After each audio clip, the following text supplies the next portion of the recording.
Hello and welcome back to Let's Play Dungeon Crawl Stone Soup.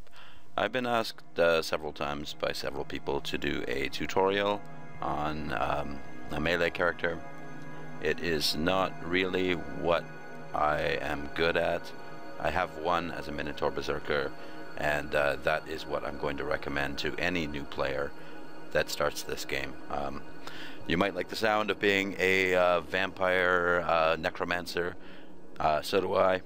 The truth of the matter is, you've got to learn the basics of the game before you start playing around with more difficult class combinations. And the easiest class combination by far is to do the Minotaur Berserker. So, there's Ion there. We're going to create a Berserker. Mugarath. Now, a Minotaur Berserker is what you want to start with in melee because of several reasons. He's probably the most powerful melee class. He starts with a high strength. Strength is not really... It doesn't really improve your weapon damage. It actually depends on which weapon you're using. Both strength and dexterity slightly improve your weapon damage. I'm not sure I really understand the formula. But as a Minotaur Berserker, you start with a high strength, and that generally does good damage. Also, you start with a god, and a simple but good god that essentially gives you everything you need. In the new crawl, and I assume any new players will be playing on the new crawl 1.12.2, you have the option of weapons here to start with.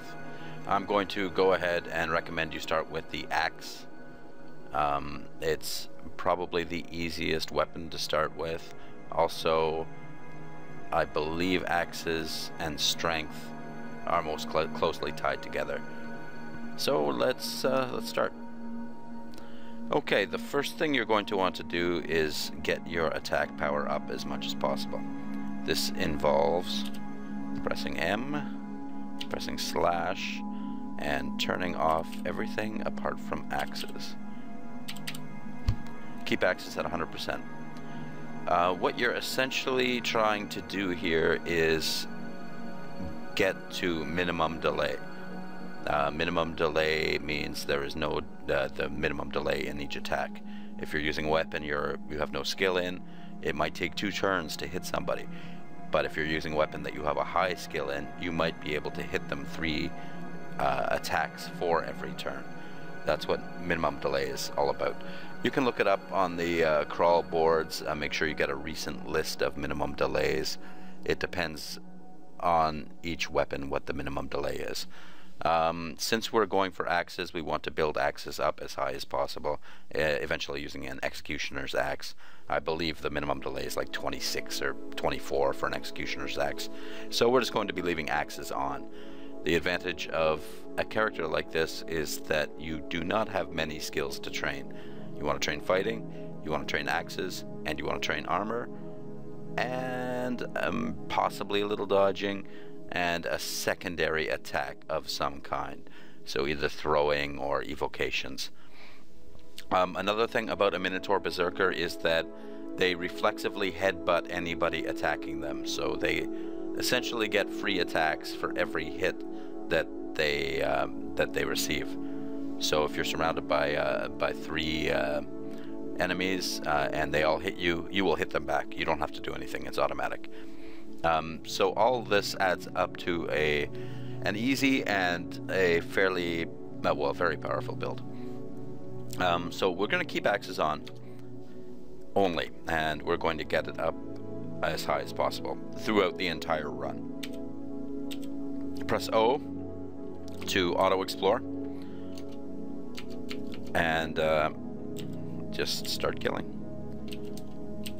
You're going to want to employ some tactics. Well, let's first talk about armor. You start with basically no armor, an animal skin, basically some rags.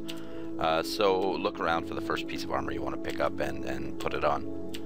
Press O to auto-explore, and it will stop you whenever you have to consider a decision. Right now, we have a hobgoblin, we're just going to run in and kill him.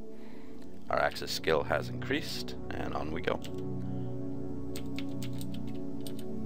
Do not fight standing in the water. You receive a attack delay when you are in the water.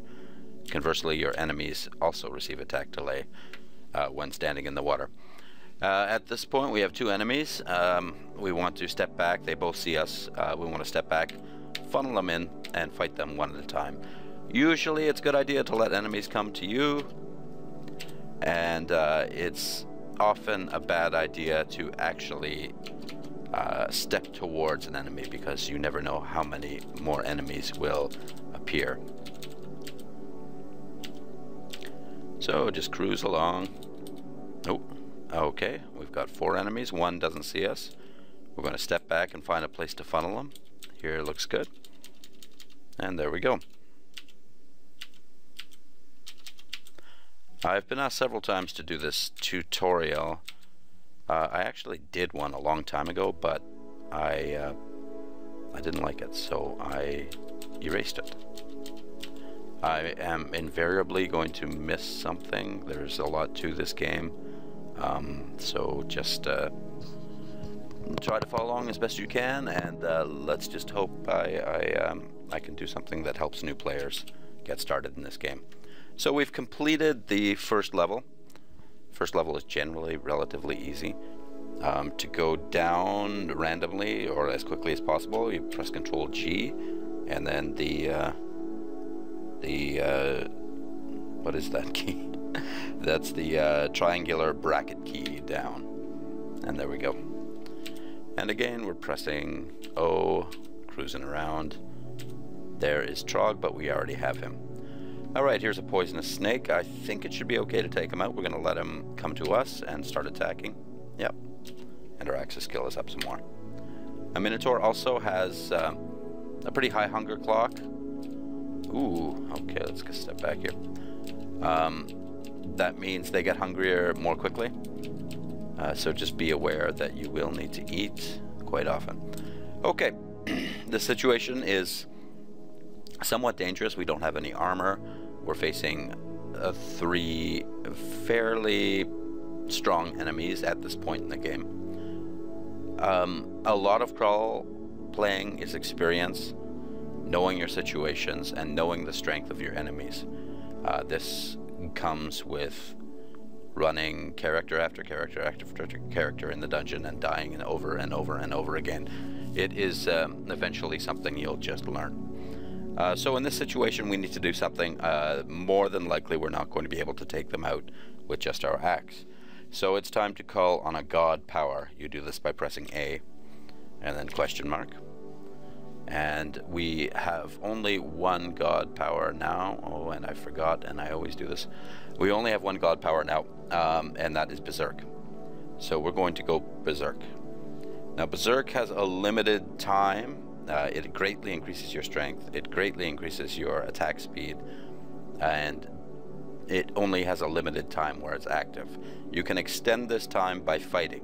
Once you stop fighting, you stop going Berserk pretty quickly. And when you stop going Berserk, you are both exhausted and slowed, so you are in a vulnerable position after you use it. So be careful when you use it, and make sure you win the fight when you use it, because you can't go Berserk right afterwards. Now the screen will turn red and you go and attack. There's 1. We're at level 3. I'm going to increase dexterity. You can increase strength is good. I want to get dexterity up to about 12, and then strength. Might be a good idea to even pad intelligence a little bit. It's pretty low, but let's just increase dexterity. There we go. As soon as we stopped, we stopped fighting. The Berserk ran out. Now, what I forgot to do on the last level, I'm going to eat this knoll. You have to stand over your corpses and press P. And when you do that, and I always forget to do that because I play casters and they generally don't have to, you sacrifice the corpse to your god. Your god likes this. The more you do this, the more piety you build. I went through the entire first level of the dungeon without doing this. And that will slow down my piety gain a little bit, but I'm not too worried about it. And it's always a balance between eating a corpse and sacrificing a corpse. Also, Berserk makes you go hungry rather quickly, so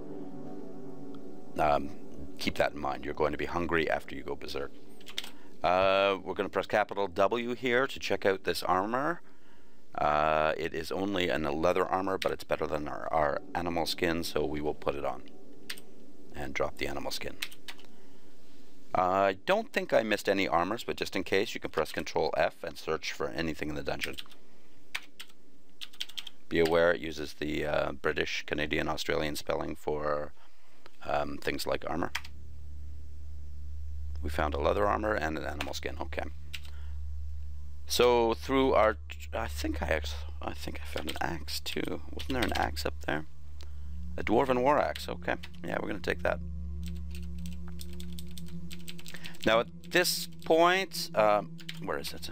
At this point, it might actually better to stick with the hand axe. I don't think so. But the minimum delay for a war axe will be a little higher than a hand axe. So we're going to wield it, press W, press B, and we have our dwarven war axe. And we'll drop the hand axe. Well, the snake, we can pass by pressing 5 on the keyboard. Again, when you play crawl, I recommend anyway, do not use the mouse. Learn the keys. It might take a while to learn the keys. Once you know them all, it's a lot more fluid of a game. And as you're learning the keys, it will at least, it will slow down your play, so you can carefully consider things. And we made short work of him. He didn't leave a corpse, so we can't sacrifice him. And we're hungry, so we will have to... Oh, did he leave a corpse? Yes. You cannot sacrifice the corpses that have rotted away. Here we go, chainmail. Much better. We'll put that on. Drop the leather. So already we have grown considerably in power. We'll check our skills. Axes are 5.9. We're going to leave them on till about 10. And, yeah, about 10's good. We're going to keep it on all game, mind you, but we're also going to start training armor and fighting as soon as possible. Do not bother training spellcasting. Trog doesn't like magic. You are not allowed to use magic. He will get very angry with you. Don't enrage him. Okay, capital G and triangular bracket or whatever it is down. There's a worm. These guys bite pretty hard, but they're slow. I'm gonna let them come to me and attack them. No problem. Another reason I increase dexterity is that Minotaurs generally increase in strength naturally. And again, strength doesn't do too much to increase your attack power. Now this Noel sees me and Jessica sees me. But I'm not too worried, I can always go berserk. Generally, I'm going to step to the right and funnel. We're going to attack Jessica. She's hasted herself. Okay, now I got hit with that halberd from afar. So I'm going to go berserk. And see if I can... There we go. Take them all out. We will sack that corpse. We'll eat Jessica. Oh, there's another Noel. This is bad because we're starving, we're slow, and we're exhausted. I'm going to make my way to the staircase, and I'm not going to make it. We'll go up, and we will run away. And I took some heavy damage going up there, and that wasn't good. We have a chunk to eat. And I'm not going to take the chance to eat it. I'm just going to run away.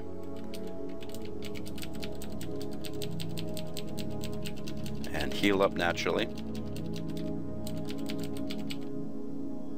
Okay, I'm going to take a chance and eat the chunk. We got hit. We're going to go berserk.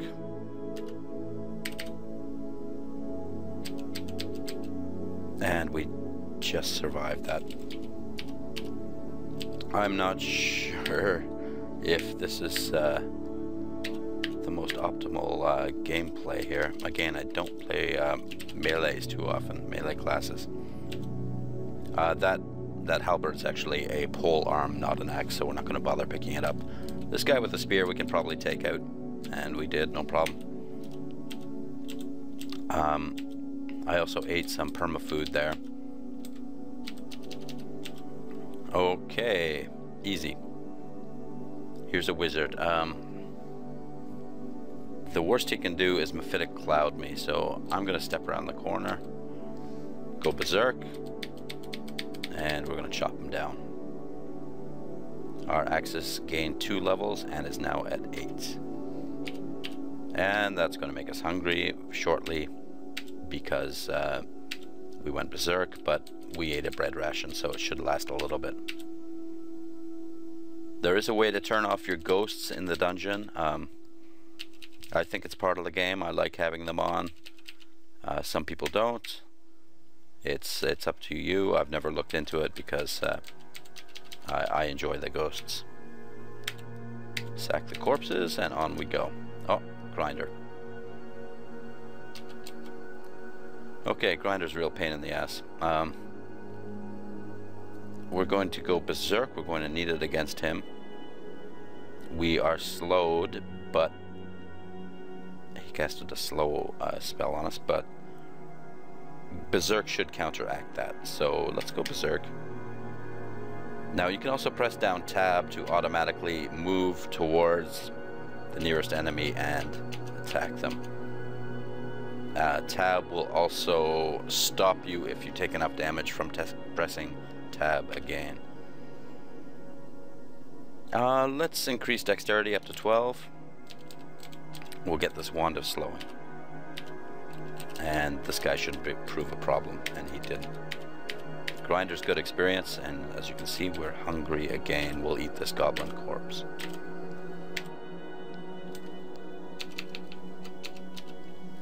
Sacrifice the corpse.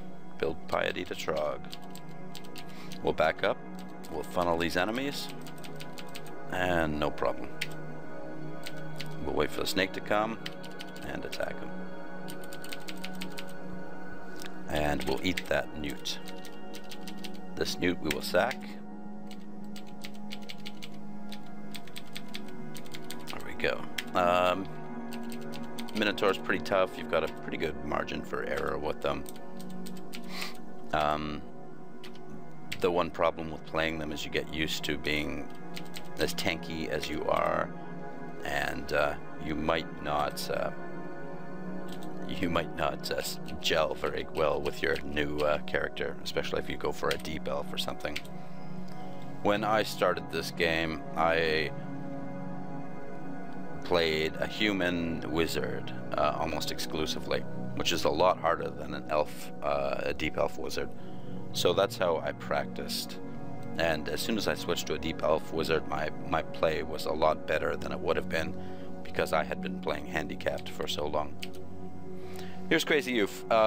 He has a quarterstaff of chaos. He's very dangerous. There's no telling what effect will be on the quarterstaff if he hits you. I am going to employ Berserk. I'll let him get... You know what? I'm going to try and slow him with this wand. Didn't work. I'll try again. Didn't work. Oh, the wand is out. I will go Berserk. He's right beside me. And proceed to attack. There we go. The Quarterstaff of Chaos is an excellent weapon. It's usually enchanted, but unfortunately we have axes, so we have to stick with axes. Trog is eventually going to gift you weapons. Now we're starving. I will eat the meat ration. Generally try to eat meat over bread rations in case you get turned into a vegetarian through mutations. Okay, that's level 2. We're still exhausted, as you can see in the status there, but that should wear off by the time we get down. So let's just auto travel down. Go. Oh, I had cap locks on. Okay, this guy can poison you. Nevertheless, I'm not too worried. We're on the staircase. So let's let him come, and, well, that wasn't too hard at all. Also, we've got decent armor now, so that is helping a great deal. What is this, ringmail? Yeah, ringmail is one tier up from leather armor, so it is below chainmail. We are, of course, looking for plate mail. Now, I don't know who else is there, but this guy can turn invisible and cause all sorts of trouble. So we're just going to step towards him and attack. And sacrifice the corpses.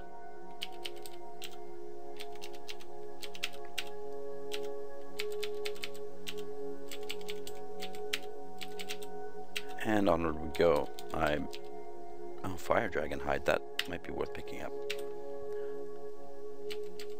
In a way, melee is fun to play. In a way that casters aren't, because you get to employ all the weapons and armor, and you end up getting a lot more random artifact armor. Now, and I believe that is a random artifact armor right there. Okay, this is scale mail, which is a tier down from chainmail. However, it is a random artifact, therefore it has special attributes. And we're going to try it out. Wow. Resist cold, damage +3, and it's cursed. But that's fine. I don't care if it's cursed, it's not bothering me. The damage +3 is nice, and the resist cold is nice. When I want to get rid of it, I'll uncurse it and throw it away, but because there will be better armors. Eventually, Trog will grant you gifts of weapons. More than likely, well, all sorts of weapons, but more than likely, it's usually an axe, although it's not a guarantee, even if your axes are high. We'll let this guy come to me. He bites pretty hard, but we should be okay. Yeah. He will not grant you armor, like Okuaru. So you're on your own finding your armor. Again, I know that these enemies are not going to cause much of a problem, so I'm not worried too much. I will be employing some tactics as soon as I run into a situation that warrants them, but I haven't yet. The fire dragon hide is probably something we're going to switch to. Fire resist is better than cold resist. It's probably the best resist to have. But I need some scrolls of enchant armor to change it into armor. That being said, I might have some. We've picked up quite a few already. Let's drop this wand of slowing. And for my backup attack, our axes are up to 10 now. Let's turn on armor. For my backup attack, I think I'll go for evocations. And to me, you can go for throwing. You can pick up a weapon. Only train one of them. I like evocations because it sort of allows you to use magic without using magic. You're stuck to using either wands or rods. And rods are very nice because they allow you to cast spells. However, they are a mace class weapon, so I'm not going to be able to wield a rod as a weapon and use it. I'll have to swap it out if I want to use the spells. So I never usually use rods, but I will turn on evocations in a little bit. I want to get my armor and axes up a little more. Okay, we're at level 4. Obviously we have a god. We don't have to worry about the temple. Let's go down. However, the temple's a nice place to rest. There's no monsters to spawn in there, and it's a checkpoint, and it also makes for a handy stash if you want to drop anything there. Okay, there is our Orc Priest. He can smite me from anywhere as long as he sees me. A smite can do, I think, as high as 20 damage probably, so I can't stand too many smiting, so I'm going to duck around the corner, get out of his line of sight, and engage them here. Again, let them come to me. I got smitten there, and yes, that was about 15 points damage. So we're just going to run in and attack. We can always go berserk if we need to. Going berserk will also increase our hit points. That is, of course, diminishing returns if your hit points are low already. but I knew it wouldn't be much of a problem. However, more enemies are continuing to come. We're going to stay in this hallway. Okay, and we'll sack the corpses now. And we'll rest up and continue on our merry way. We'll eat this bat. You can see we've gained another pip of Trog piety already. The more corpses you sacrifice, the faster it will go up. Okay, here's another way to get piety. Trog likes it when you destroy spellbooks, which is a very hard thing for me to do, but you do this by pressing A, pressing question mark, and you can see now your abilities. Press F to burn the spellbook, and that'll get you piety, and there goes the spellbooks. Some people pick up the spellbooks, carry them around, place them, when a monster is chasing them, they place them in a hallway like this, and then burn them, essentially creating a conjure flame, damaging the monster. I don't usually bother to employ that tactic. It is a good one. It's an interesting way to play the game. However, I have a big axe, and I'm just going to cleave some skulls. That's a nice temple. It's got all the gods there, almost. I think all the gods. Yeah, it looks like them. But we don't need it. We have a god. Nevertheless, this is a good place to sit and play with your scrolls and potions. I find it's a safe place to do it. You're not going to hit a teleport and end up in a bad situation. We'll try on this amulet. I really want to know what that is. I'm going to assume H is identify. It could be remove curse. If it is, I'll find out because my armor is cursed. So I'm going to try H first. Fog, okay. This time I'll try E.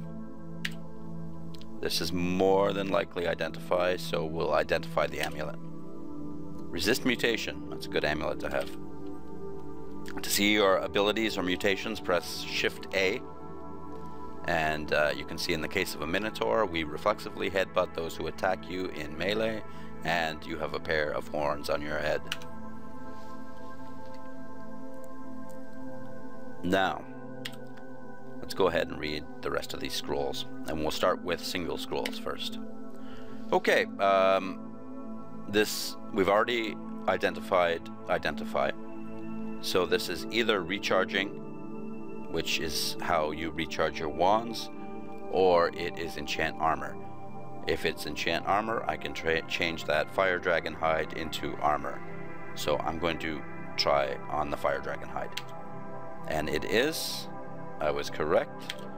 Our fire dragon hide has now changed from a hide into armor. Unfortunately, our armor is cursed now. I would swap it out immediately. Our armor is cursed, and I can't get it off until I find a remove curse scroll. More than likely we have one. The rest of the scrolls we have 2 each of, so let's just start from the bottom. Curse weapon. Let's just drop that. It's nice to get your curses out of the way before you find remove curse. Curse jewelry. There we go. Things are going well as long as we actually have a remove curse. Not that it matters that the amulet's cursed right now. I mean, it's a good amulet, although there's little chance of mutation at this point. Random uselessness. Might as well drop that too. I mean, that's useless. And remove curse. Okay. Usually you pick up a remove curse early in the dungeon. On some runs you can find them lacking, and that's an annoying thing, but generally there's more than enough to go around. Okay, let's take a look at our fire dragon armor. This is a very rare thing to find early in the dungeon. It can be enchanted to +8, so I can pick up essentially as many enchant armor scrolls as I want and use them. There's a good possibility I can find better armor that might be that might be random artifact or artifact armor. In which case, it depends on what sort of brands it has on it, but you never know. It's a gambit whether to blow all your enchant armor scrolls on an armor you find this early. Because I found it this early, it's more than likely I'm going to find a better one. So it's probably a good idea to save my enchant armor scrolls at this point. However, I don't even have any left, so that doesn't matter too much. Now, this armor provides great protection, and it also protects from fire, but it makes you a little more susceptible to cold. So just keep that in mind when you're wearing it. If you go into something like a cold vault, you'll want to probably swap it out, or at least make sure you have resist cold. But for now, we're going to put it on. Take note of our armor class, which is 8. Once we put this on, it goes to 10, which really isn't that great an improvement, but it will improve as we train our armor skills. Note also that this artifact armor we have here, it has a curse brand on it, I believe. Yes, you'll see it there in the brackets right here, and that means that it will recurse itself. So if I put it on again, there's a good chance it will be recursed, and if I remove curse and leave it on, it will eventually recurse itself. Okay, we're going to leave it there for now. I hope I didn't miss anything crucial or vital. Again, plans for the future will be to train up evocations. We've got to identify all those potions, and we've got to drop. I'll keep that armor just in case. Another nice thing about a Minotaur is your strength is very high, so you can haul around a lot of items. So we'll leave it there for now, and I hope new players have found this helpful. I will continue shortly. Stay tuned for new videos, and thank you for watching, as always. Bye-bye.